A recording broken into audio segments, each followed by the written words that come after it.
Hey guys, welcome back to the conversation we're having on the leadership crisis that we're seeing statistically. Today, we're going to unpack what is God looking for? Character, competence, credentials, charisma.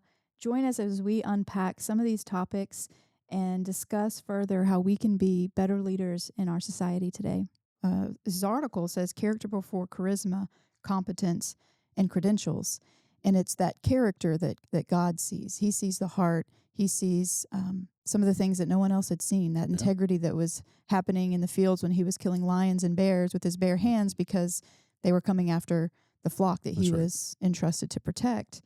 And in this article, he says, character before charisma. Charisma can build a following, but without character, people can get hurt by leaders pursuing their own selfish ambition.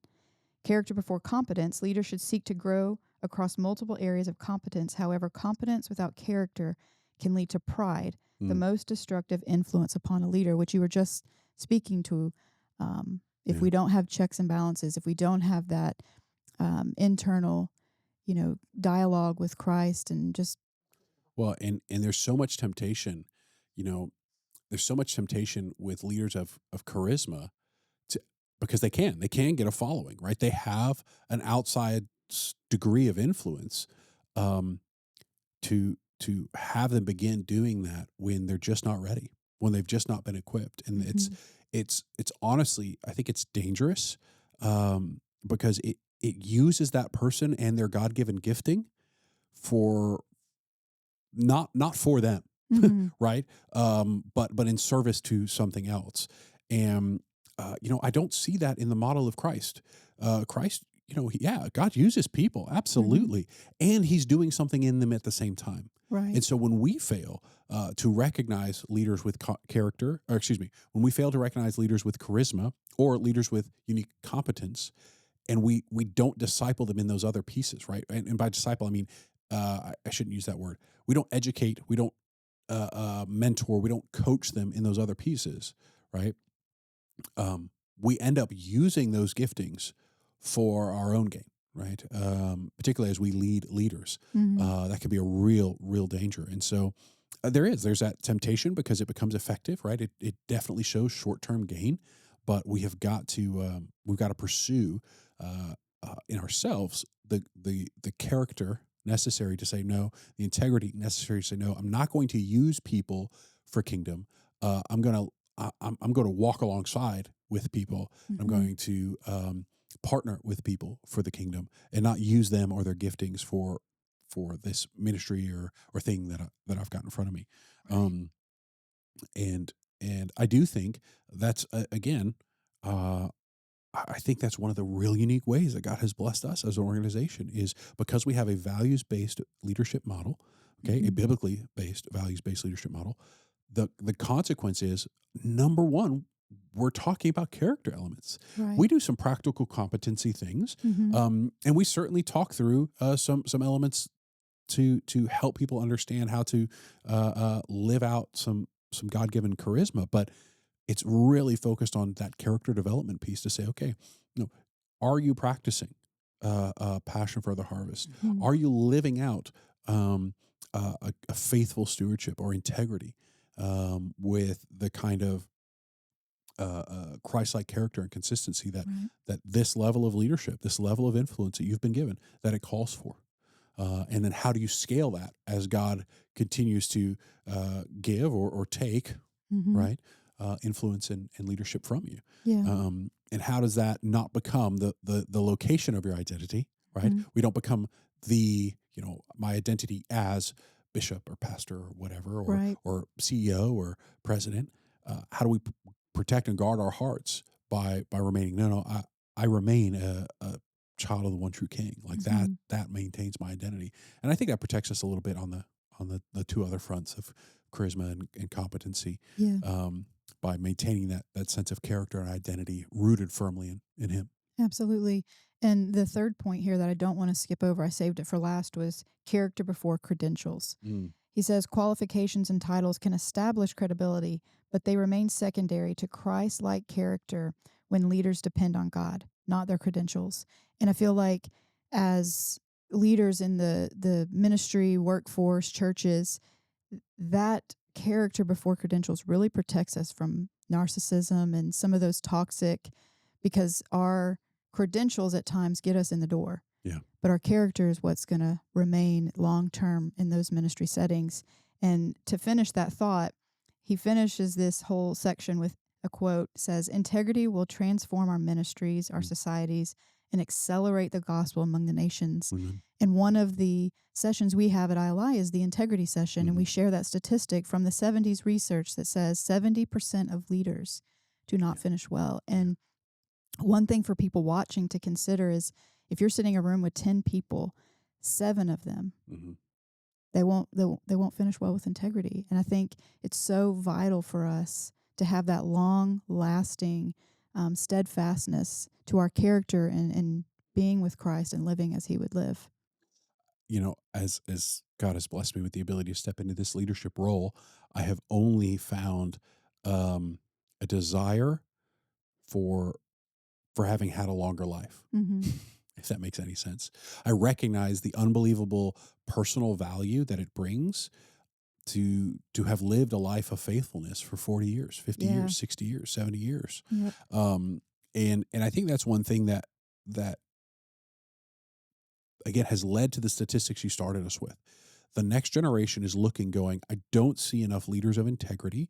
I see so many leadership failures. And the thing about integrity is it's really demonstrated over time. Like there's an Right. element where of you know, in the formula of how do I calculate integrity, time is one of them. And guess what? We just don't control that, Right.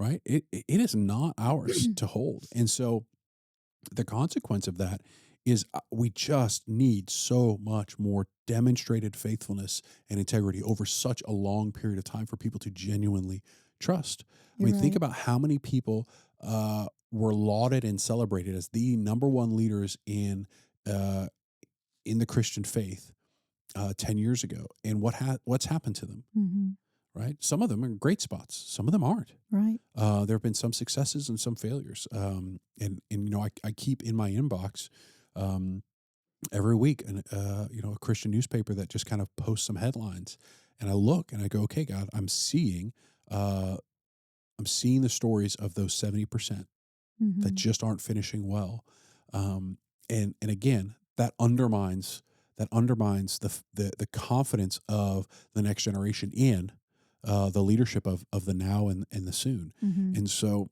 we have to speak into those moments, and we have to recognize that, as dire as all that sounds, right? All that's really negative. And so I want the people, I want us, and I want the people listening to recognize, wait a second, God has given us a solution, Right. and it's Christ Himself. It's the hope the hope of how He causes transformation. And so here's the good news: when people live lives of genuine integrity in their leadership, the consequence of that is a gospel accelerating movement. Mm-hmm. Right? That's the good news. Absolutely. That it is so uncommon and it is so unique in context that when people encounter it, when they see it, they are moved because it Mm-hmm. is so countercultural, no matter the culture. There's a really interesting book by Randy Alcorn.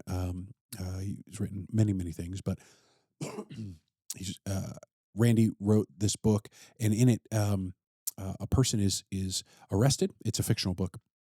They're arrested for their faith, and then they experience physical persecution for their Mm-hmm. faith. And again, fictional book, but the story could be real. So in Randy's book, the guards are so moved by the sincerity of this person's faith that they even stop beating him, because they go, man, you just, like, you're holding on to this. Like, Mm-hmm. look, You're I get different. it. You're different. Right.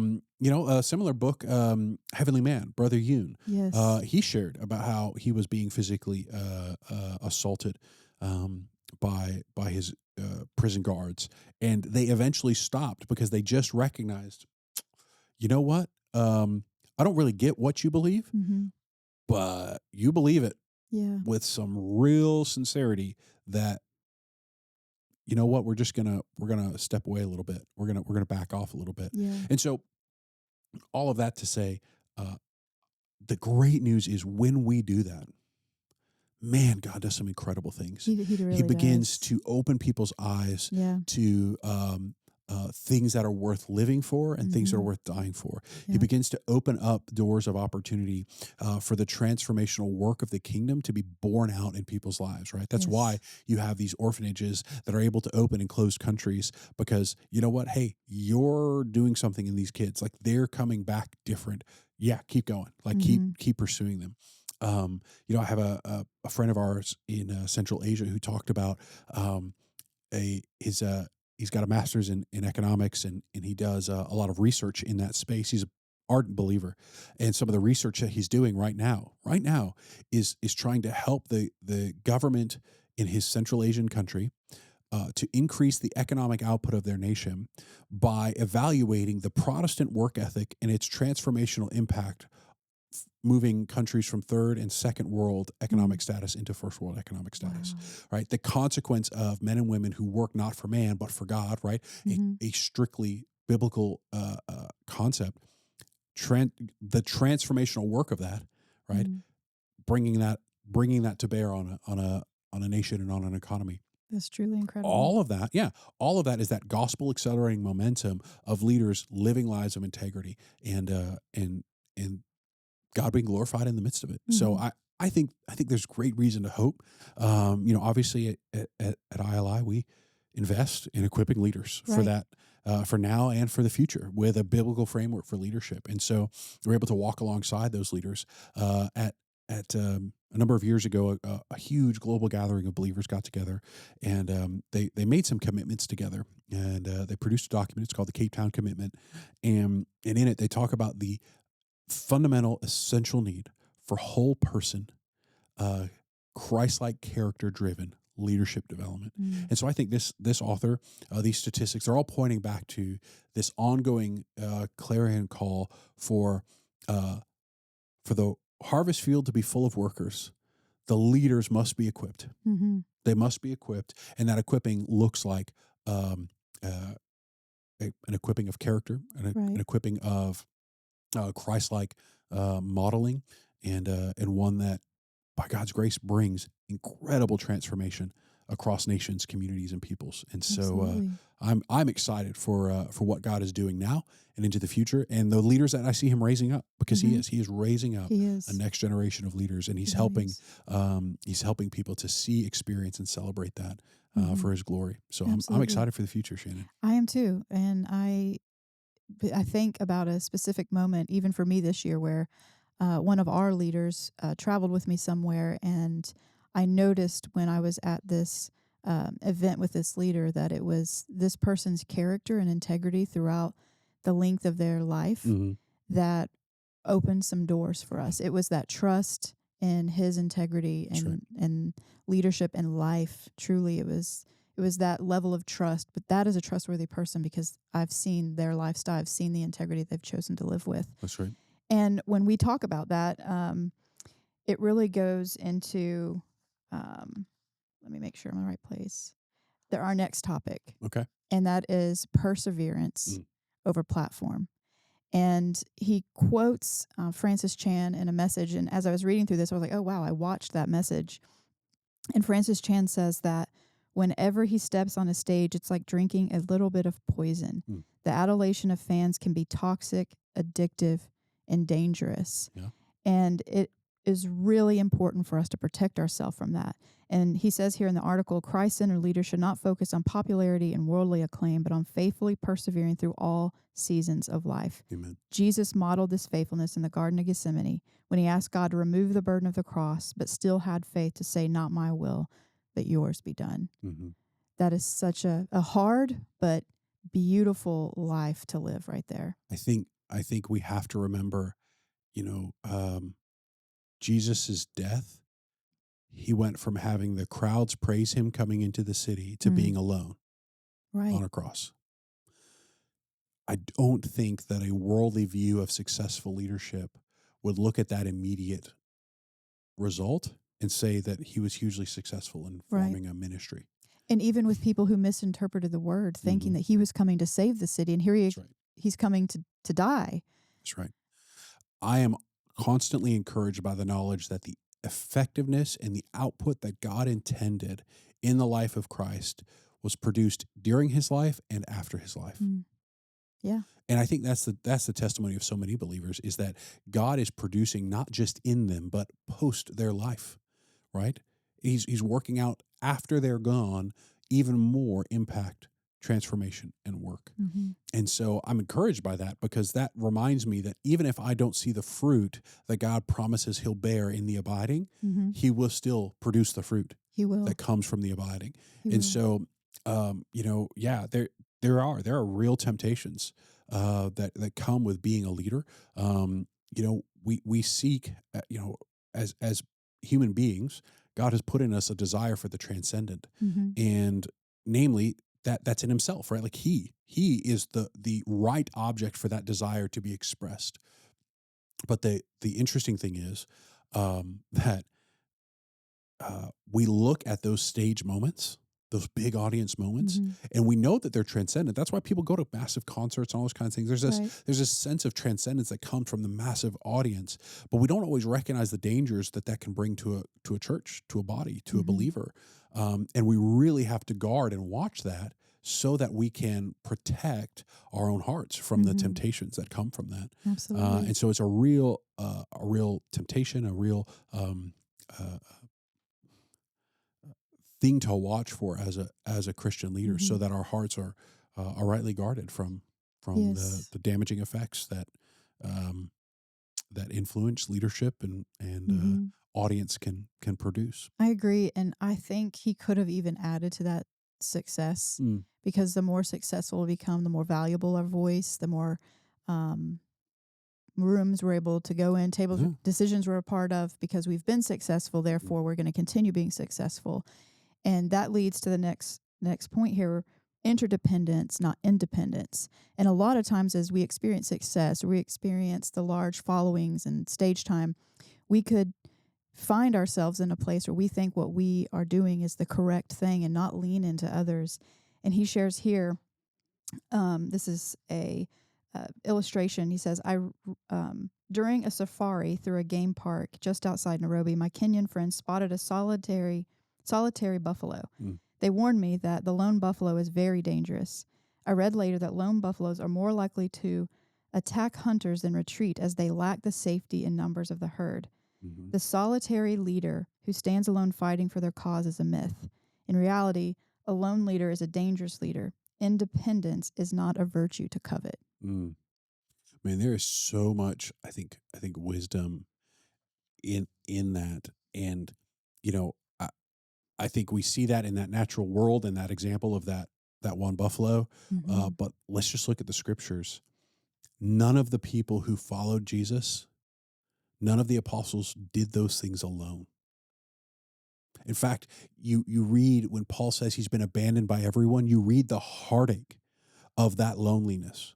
That Demas has left me. Everybody, like, it's just like I've been left here, and that is a wrong thing that he began to experience, Mm-hmm. not a good thing. Right. And so I think as we ask ourselves what is causing some of that leadership crisis, we have I think a a a leadership mentality that's been infused by the world that says you're the man, you're the woman, like it's you, you're the one Mm-hmm. that's made this Mm-hmm. happen, and the consequence of that is a real warped sense of ownership of the outcomes. That is I just don't. uh, Again, it's a real tension. God invites us into the thing, right? He invites us into the kingdom Mm-hmm. producing work, and that is good. And yet, He produces all the fruit, right? It's this Absolutely. it's this tension that the church holds and has to hold. But when we begin to think, I got here on my own, I'm staying here on my own, I'm producing this on my own, we put ourselves in a really dangerous position. Because here's the other thing I know. You know what? When the animal is isolated, that's when the predators are more likely to be able to pounce. Right. And I think as leaders, we have to guard our own hearts from that sense of isolationism.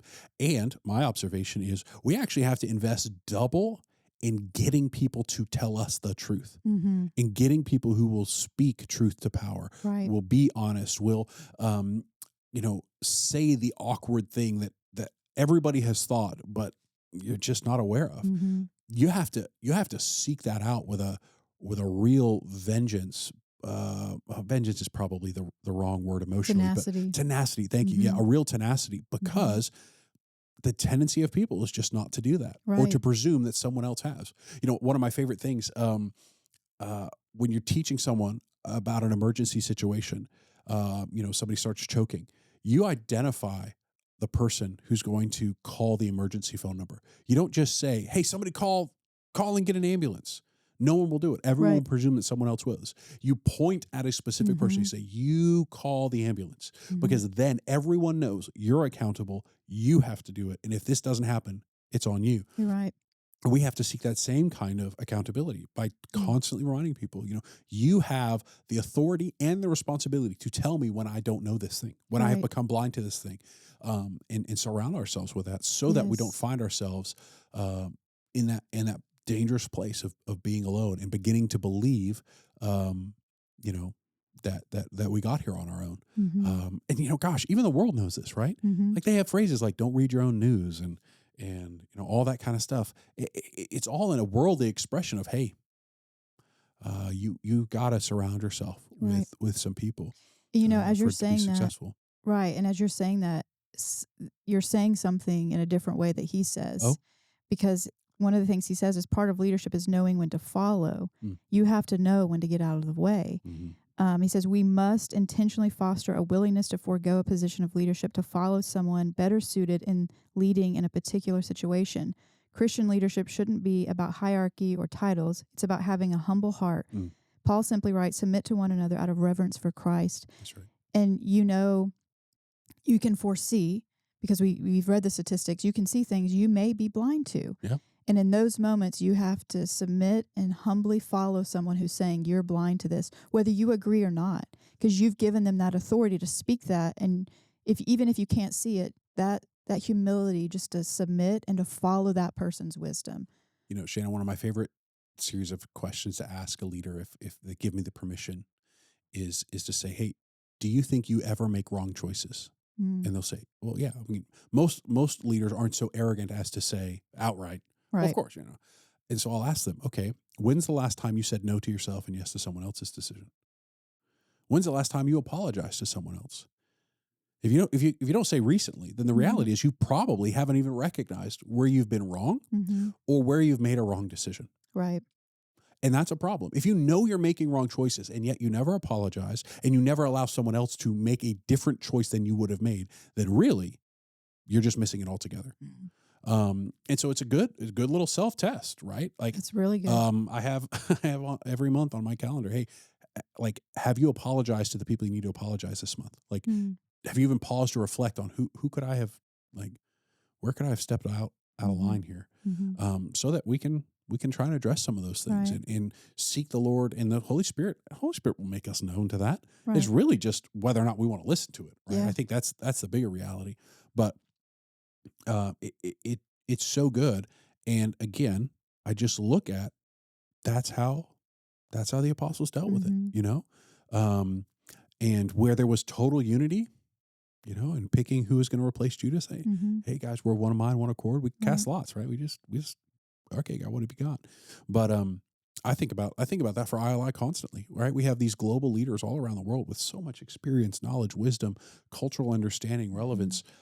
I need to lean on them, and there are going to be Right. certain times where I go, hey, you know, um, what do you think? Right. And they're going to give an answer, and I go, okay, well, that seems to me to be the better way to go. Or I might have an opinion, Hmm. but they inform me no, and so I've been working with them to make sure they know I need you to say that. I need you to say no if I'm wrong, Hmm. because uh, we need that kind of relationship to be successful in our leadership long term. We do. And for those people watching, you may think that Daniel read this because he keeps segueing perfectly into the next topics, but he hasn't read this in a while. And I was like, don't read it. That way we can just ask and get your fresh opinion. But you just keep going right into the next thing. So I love that, actually, that it's happened that way. Praise And God. something I love is how you set that reminder, because you will forget, because you are busy. And Mm, if we go back to the beginning when we were discussing the statistics, the number one, 40% of the statistic there of what they were seeing in leaders was they were too busy. mhm. And as leaders, we do get very busy Yeah. and we can get very narrow minded, and we're driving towards that vision and that Yep. goal and not take time to reflect and to Mhm. pause. And how you perfectly lined up this next one, putting others above ourselves. Yeah. And that's the next one. This is actually the last one of this article. He says the greatest evangelist, Louis Palu, puts it this way: the degree to which we serve is the degree to which we are great in God's eyes. Mm. Great leaders are servant No leaders. question. No question. Again, look at the life, ministry, calling of Jesus Christ. There's no better example, and of course, I mean, yeah, of course, he's the Son of God. There's of course no better example, uh, but that was the framing in which he operated, Mm-hmm. was serving people, and yeah, I think we use, again, particularly in the West, we use this idea of busyness as an excuse for bad behavior. Mm-hmm. Um, and not even recognizing that it's really a confession of sin, because God calls us to practice Sabbath, right? He calls us to actually have an intentional time where we rest in him. And so Right. we've kind of begun to, I think, have this you know uh, this is a book title, but addicted to busy, right? This idea of hurry is an expression of worth. Mm-hmm. And yeah, everybody's busy. Mm-hmm. Okay, you know what? Your time's just as valuable as mine, and my time's just as valuable as anybody else's. So Mm-hmm. it's really just an expression that says, I believe my things are more important than your things, and so mine are justified. Um, and I think we have to be ruthless in trying to minimize those kinds of distractions and those kinds of things, because it frees us up to serve, Right. right? And I get this. Like, my mind is constantly trying to sit and remain present in the moment so that I can hear Mm-hmm. God. Why are you having me talk to this person? Mm-hmm. Right? Even now, like, my mind's going through a bunch of different things. We got a lot of things going on as an organization. I got a sick kid at home, and Mm-hmm. all kinds of, Right. I'm a human being too. And yet I'm going, okay, God, what is it in this conversation that's not just for the third chair that's joining us, but that's for you. That's for me. God, what are you about to pour out of my mouth that's for me too, that I need to Mm-hmm. remember? Right. Um, The whole practice what we're preaching moment. Yep. exactly. Exactly. And so I think that there's um, a real sense of calling and reminder that servant leadership is fundamental, right? We Mm-hmm. teach biblical leadership. We talk about servant leadership, transformational leadership, and as we talk through that servant piece, it's not doormat, right, being walked all over. It's simply thinking of others as more highly than yourself, Right. and saying, okay, what do you need from me as your Mm-hmm. leader? I have the ability to break down walls or barriers. I have I have things at my disposal that you don't. Mm-hmm. So how can I use them to serve you, Right. so that you can pursue what God has placed in your hands to be responsible for and to steward? And so I think, again, there are temptations to not live in those spaces, but even the world is seeing the wisdom that that kind of leadership brings. Mm-hmm. And so many groups have started to, just in the past 50 years, started to recognize and live out that concept of servant leadership, Mm-hmm. and they reap the benefits that come from it, Right. because doing it God's way, whether you believe in Him or not, will produce better results. Absolutely. Um, you know, uh, Timeless truth. it is, Mhm. and I think, again, as the church has sought leadership tools, as the church has sought to address this leadership crisis, um, it it unfortunately started. It wasn't always looking at God's word for some of Mhm. those things. It kind of started looking in some other spots, and the beauty is that God's word does give us all that we need for life and faithful living, and that includes those of us that are all of us called to lead in some respect, but those of us who are called to lead and influence. We have that framework of We do. servant leadership that's essential for Absolutely. success. And you mentioned the thing about rest, which reminded me in our intimacy with God Mm. session, we one of the struggles people have is the failure to prioritize. Hmm. And in there we share how the never-ending to-do list and demands of our life often take precedence over that sacred time with God. That's right. Yet God is the one who provides the rest. And so placing him first and striving towards that Christ-like leadership Yeah. that we desperately need and the world needs and we want, provides us the rest that we so desperately seek. Mhm. We don't want the busyness to invade that space of sacred rest Yeah. with God. Um, and lastly, to quote here, he says, "Selfish ambition opposes Christ-like leadership." Mm. And he summarizes the whole article with, "Christ-like leaders should strive to be Jesus followers who seek to develop godly character, persevere despite worldly opposition, pursue interdependence with like-minded believers, and advocate for the needs of others above their own." Mhm. Such a great way just to summarize how we can live as characters of leader. And something you've said, and I hope I don't butch the way you say it, so you can say it the right way, but you always talk about how we want to be great leaders and we have all these leadership, do this, do this, do this to be a great leader. But Mhm. really, you've said so many times how living as Christ and living as characters of leader, that is leadership. Yeah.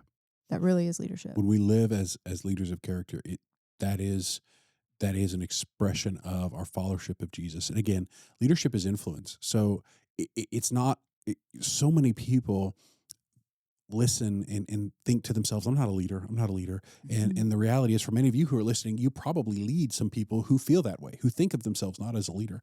But the reality, Shannon, is we all carry influence in the lives of someone else. And so when we say, I'm not a leader, we excuse from ourselves the responsibility to steward that influence for Mm. kingdom purpose And our behaviors. and our behaviors. Yeah. We allow ourselves to be divorced from that process. Hmm. But I think discipleship to Jesus, apprenticeship to Jesus, will result in leadership like Jesus, because Hmm. that's where and how Jesus lived.